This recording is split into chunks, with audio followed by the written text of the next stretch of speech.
करता हूँ।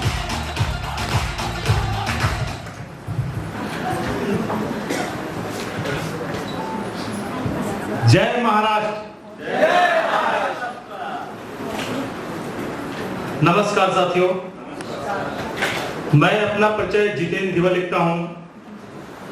स्टेडियम प्रसिद्ध नया रायपुर छत्तीसगढ़ से हूँ। मैं ज्यादा पढ़ा लिखा नहीं हूँ, मैं 7वीं फेल हूँ और मेरे खानदान में सबसे ज्यादा पढ़ा लिखा हूँ। 7 पीढ़ी तक के एक भी इंसान पहली क्लास नहीं पढ़ा है। 7 पीढ़ी तक के किसी पास ना जमीन भी नहीं है। पूरी बेरोजगारी, भूखमरी और गरीबी।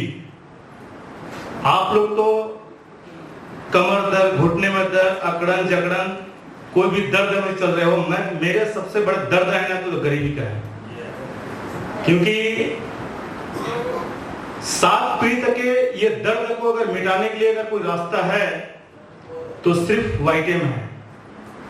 29 नवंबर 2015 सर ने मेरे पास गया, कॉल किया, एक होटल में बुलाया तो मैंने गया। तो उस समय सर का एज था 23 साल का। मुझे लगा ये तो एकदम बच्चा है, कंपनी का मालिक है और कैसे ये कंपनी को चला पाएगा। मुझे लगा 15 से 20 मिनट सर का बातचीत जब सुना, मुझे लगा कि यार इसमें दम है, इस लड़के में, इस बंदे में दम है। जब इस कंपनी में ज्वाइनिंग हुआ 29 नवंबर 2015, उसके बाद जब मार्केट में जब गए लोगों को प्लान बताने के लिए, तो जब मैं लोगों को दिखाते थे कि ये मेरे कंपनी का मालिक है, ये 23 साल का लड़का है, तो उन लोग क्या बोलते थे मालूम है? ये कंपनी भाग जाएगा, ये कंपनी नहीं चला पाएगा। ये 23 साल के लड़का जो क्या कंपनी चलाएगा? मुझे नहीं लगता कि ये कंपनी चला पाएगा। मेरे दोस्त, आज ये 7 साल हो गए मैं सुनते आ रहा हूं, ये कंपनी भाग जाएगा, भाग जाएगा, भाग जाएगा, भाग जाएगा, भाग जाएगा। आज 7 साल से कंपनी को भगा रहा है।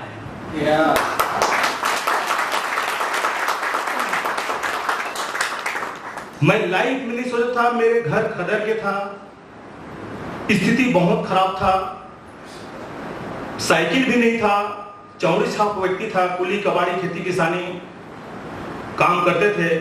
लेकिन आज इस सर के माध्यम से मैं लाइफ में कभी नहीं सोचा था कि बिना पैसा भी व्यापार होता है। तो ये एक ऐसा प्लेटफॉर्म है, एक ऐसा बिजनेस है।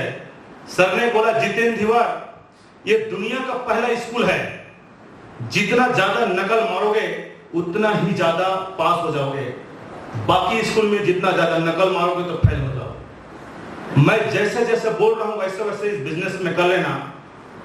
अगले 6 महीने में तू कहां रहेगा और तुम्हारे दोस्त यार कहां रहेगा, ये मेरा वादा है, आपको पूरा लाइफ चेंज हो जाएगा। सर ने ये मुझे बात बोला, मैंने सोचा जितेंद्र धिवर तेरे परिवार में सब गरीब है, कोई सर्विस में नहीं है, ना कोई बिजनेस में नहीं है, ना कोई राजनीतिक में नहीं है, तुम्हारे पास कोई ऑप्शन नहीं है। अगर तेरे पास अगर नॉलेज होता तो कहीं पे जॉब करता, तेरे पास कहीं पैसा होता तो कोई बिजनेस करता, लेकिन तेरे पास ये दोनों चीज से अब तुम गरीब हो। तेरे पास सिर्फ एक ही प्लेटफॉर्म है, नेटवर्क मार्केटिंग। इस धंधे में अगर दिल से कर लेना, आने वाला 7 पीढ़ी ना पूरा कैनात कर सकते हो आप। ये मेरे बात में दिमाग में था और वाकई में सर ने जो जैसे जैसे बोला वैसे वैसे किया। तो मेरे और 2-3 साथी है, वो राजनीति को इंटरेस्ट लेता है, उन्होंने राजनीति में कदम रखा, मैं नेटवर्क मार्केटिंग में कदम रखा। आज वो लोग जनपद है, जिला बन गया, उनके पास आज कुछ भी नहीं है। लेकिन मैंने आज 7 साल में मेरा पहला गाड़ी डस्टर है और दूसरा गाड़ी एक्सयूवी है। पूरे नए रायपुर में मेरे घर ढंग से मेरे घर नहीं है, लेकिन आज के डेट में 5 फ्लैट लिया हूं और 40 लाख का फ्लैट अभी 2-3 महीने पहले और वीआईपी रोड में खरीदा हूं। मेरे घर को कम से कम 40 लाख का मेरे खुद का घर बनाया हूं, डबल मंजिल का। और मैं सोचा मेरे 2 भाई है, मैं अगर अमीर बन चुका हूं, मेरे भाई अगर गरीब है तो मुझे भी अच्छा नहीं लगा, तो उन लोगों को भी 55 लाख के बना के उसको गिफ्ट में दे दिया। तो मेरे दोस्त, अगर बड़े आदमी बनना है ये डायमंड कौन लोग पहुंचते हैं, कैसे लोग पहुंचते हैं? डायमंड के मतलब घिसना, पिटना, चमकना। जब घिसाओगे, पिटाओगे, जब वहां से जब बन के निकलोगे तब डायमंड बनते हैं। तो सर ने एक चीज बोला, जितेंद्र तिवारी नेटवर्क मार्केटिंग में दिमाग मत लगाना। यहां ना गधे लोग पास होते हैं और पढ़े लिखे लोग फेल हो जाते हैं। तो मैं सोचा मैं तो गधा हूं, मेरा पास होना फिक्स है, क्योंकि सर ने जो बात बोला मुझे लग गया, अरे यार साला गधा है पास होता है, मतलब मैं पॉजिटिव सोचा कि गधा इंसान यहां पास होता है। तो मैंने ताबड़तोड़ काम किया। तो सर ने एक स्टोरी बताया, कुत्ते और गधे का बहस होता है आपस में। चलो दौड़ के रेस शुरू करते हैं, और जो इस दौड़ से अगर जीत जाएगा वो जाके सिंहासन में बैठेगा। तो कुत्ता और गधा का जब दौड़ शुरू होता है ना, तो कुत्ता क्या बोलता है मालूम है? तू मुझे हराएगा, तेरा नाम भी गधा है, तेरी जाति भी गधा है, और तेरा सोच भी गधा है, तुम्हारा काम भी गधा है। जब दौड़ शुरू होता है ना, तो कुत्ता आगे हो जाता है, लेकिन कुत्ता को यह पता नहीं रहता है कि चौक चौक में 2-4 कुत्ते और बैठा रहता है। जब कुत्ता दौड़ लगाता है ना, तो दूसरा कुत्ता देखता है ये हमारा जाति भाई क्यों भाग रहा है, इसको पकड़ो। कुछ तो राज होगा, कुछ तो बात होगा, कोई भी कारण होगा तभी ये भाग रहा है। तो उसकी एक कुत्ता उसकी गोड़ पकड़ता है, उसकी गला पकड़ता है, तू बता भाई किस लिए दौड़ रहा है? तो वो इसलिए नहीं बताता है, अगर इसको बताऊंगा जाके सिंहासन ये लोग बैठ जाएंगे, तो वो जानकारी नहीं देता है। वो इधर उधर लड़ाई झगड़ा करके फिर छोड़ा छुड़ी की फिर भागता है, फिर एक चौक मिलता है उसमें 2-4 कुत्ते फिर बैठे रहता है। ऐसा करते करते 3-4 चौक में वो कुत्ता जो परेशान हो चुका रहता है, वो एकदम थक चुका रहता है, और गधे को बोलने वाला कोई नहीं रहता है, क्योंकि वो चुपचाप जाता है, उसको छेड़ने वाला, उसको बोलने वाला कोई नहीं रहता है, और सिंहासन में जाके बैठा रहता है।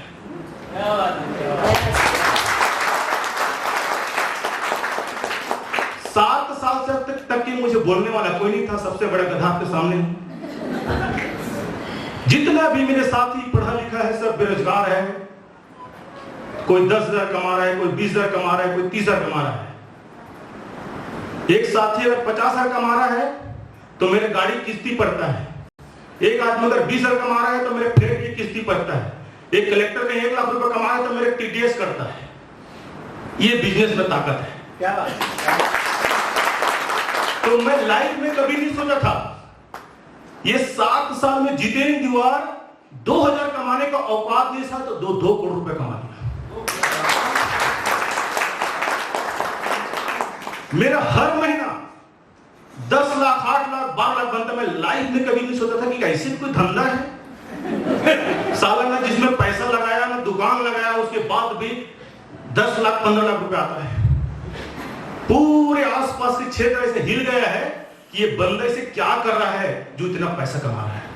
तो सारा खेलना ये कंपनी का मालिक है मेरे दोस्त। जिसने भी इसका विश्वास किया, आज मेरे साथ जिसने भी इस कंपनी में विश्वास किया, वो सब लखपति और करोड़पति है। तो दोस्त, अगर बड़े आदमी बनना है तो क्या करना पड़ेगा, ये मेरा सवाल है। खाने का बड़ा देखे हो कैसे बनता है? खाने का जो बड़ा है, होटल में जो बनता बड़ा, वो कितना तकलीफ से बनता है। उनको बनाने के लिए ना 12 प्रकार के प्रोसेस होता है, तब जाके वो बड़ा बनता है।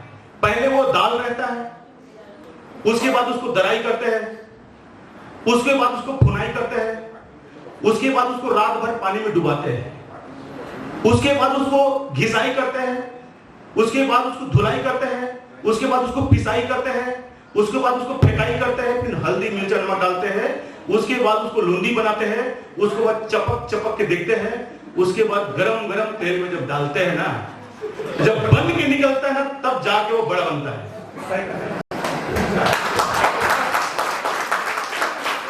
ये 12 प्रकार के प्रोसेस है। कहीं उसको भूनने को भूल गए तो क्या बड़ा बन पाएगा? पानी में डुबाना कहीं भूल गए तो बड़ा बन पाएगा? उसको दराई करना भूल जाएगा तो बड़ा बन पाएगा? उसको भूनना कहीं भूल गए तो बड़ा बन पाएगा? आपको भी कहीं बड़े आदमी बनना है ना मेरे दोस्त, तो आपको भी डूबना पड़ेगा, आपको भी घिसाना पड़ेगा, आपको भी पिसाना पड़ेगा, आपको भी फेंकना पड़ेगा, आपको भी लोग चपक चपक के देखेंगे। इस दौर से जब निकलोगे ना तब जाके बड़ा नहीं बनोगे। ये जितेंद्र दिवस 7 साल में ना 25 दिन घर से बाहर रहता है। मैं कभी नहीं सोचा था इस गांव से कहीं बाहर निकल जाऊं, लेकिन आज पूरे इस बिजनेस के माध्यम से, इस सर के माध्यम से आज पूरे हिंदुस्तान में घूम रहा हूं। ये बिजनेस की ताकत है मेरे दोस्त। मैं सोचा था कि जितेंद्र दिवस तू गरीब खानदान में पैदा हुआ है, तू इस जन्म में कभी अमीर नहीं बन पाएगा, लेकिन वैसा नहीं होता मेरे दोस्त। किस्मत उससे कुछ नहीं होता है। जब एक मंदिर में गया, मुझे लगा वहां बहुत सारे लोग थे। एक अंधे व्यक्ति थे, एक लंगड़े व्यक्ति थे, एक दोनों का पैर नहीं था, एक लाचार था, एक पगला टाइप में था। उनको मैंने देखा गौर से। मैं तो उस मंदिर में दर्शन करने के लिए जा रहा था, लेकिन जब बाहर में जो देखा ना, उनका दर्द देखकर मुझे लगा यार ये लोग भगवान को दोष देगा तो चलेगा, मेरे को भगवान ने सही सलामत दिया, उसके बाद भी बोलता हूं मेरी किस्मत खराब है। तो किस्मत कुछ नहीं होता मेरे दोस्त। किस्मत अगर बैठोगे तो किस्मत भी बैठ जाएगा, खड़ा हो जाओगे किस्मत भी खड़ा हो जाएगा, चलोगे किस्मत भी चलेगा, और दौड़ोगे किस्मत भी दौड़ेगा। इसके बाद भी कहते हो मेरी किस्मत खराब है, तो सभी साथियों से एक ही प्रार्थना है, एक ही मैसेज है, सब अपने अपने घर जाना, लकड़ी इकट्ठा करना और मिट्टी तेल डालना और माचिस मार देना और जलते हुए आग में अपने हाथ को डाल देना। अगर जल गया तो किस्मत सही है, और नहीं जला तो किस्मत खराब है। और जलने के बावजूद भी कहोगे मेरी किस्मत खराब है, तो किस्मत खराब नहीं मेरे दोस्त, आपका दिमाग खराब है, डॉक्टर के पास जाइए। हेलो, दुनिया बदलने गारंटी मत लो। ये जितेंद्र दिवस जब दुनिया बदलने निकला था ना, तो लोग मजाक उड़ाए थे। दुनिया को जब बताने निकला था ना, लोग मजाक उड़ाए थे। मैं एक स्टोरी बताना चाहता हूं।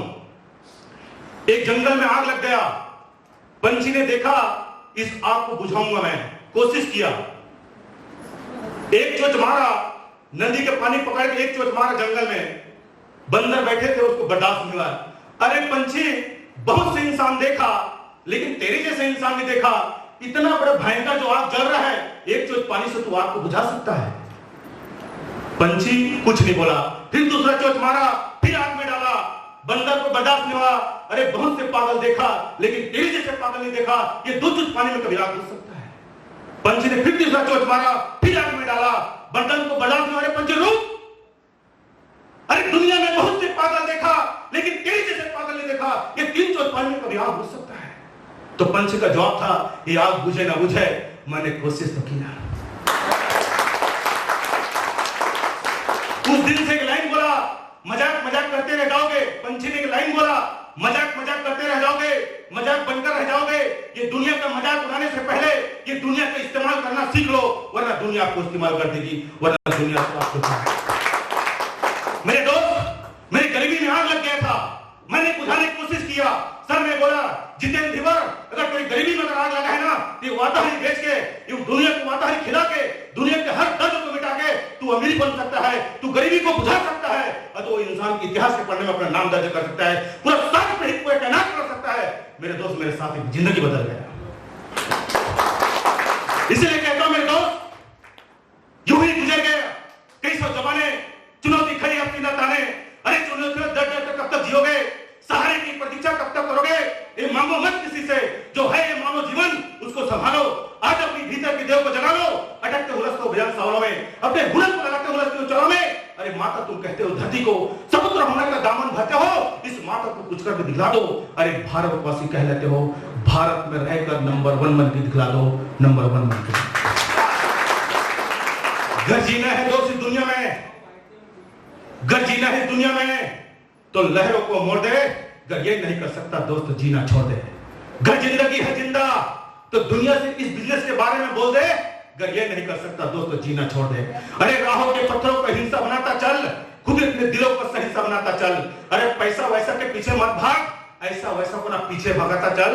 बुला कर अपने दामन में ऐसा ऐसा बनाता चल।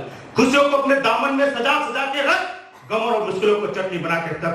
दिल अगर जिंदा है तो दुनिया से बोल देना चाहिए इन लोगों में खून है, तो खोल देना चाहिए इन लोगों में खून है। जिसका खून ना खोले दोस्त, उसका खून पानी है पानी। अरे भारी मुश्किल से मानव जीवन दिया है, ये दुनिया से न बोल सके उसकी बेकार जवानी है, उसकी बेकार जवानी है। मेरे दोस्त, दुनिया बदलने की गारंटी मत लो, पहले खुद बदलो, दुनिया ऑटोमेटिक बदल जाएगी। एक व्यक्ति ने सोचा था 20 साल पहले मैं सृष्टि बदल दूंगा, उन्होंने सृष्टि नहीं बदल सका। फिर सोचा पूरे हिंदुस्तान बदल दूंगा, हिंदुस्तान भी नहीं बदल सका, उन्होंने फैसला छोटा लिया था। फिर सोचा पूरे प्रदेश बदल दूंगा, प्रदेश भी नहीं बदल सका, उन्होंने फैसला छोटा लिया था। फिर सोचा पूरा शहर बदल दूंगा, शहर भी नहीं बदल सका, उन्होंने फैसला छोटा लिया था।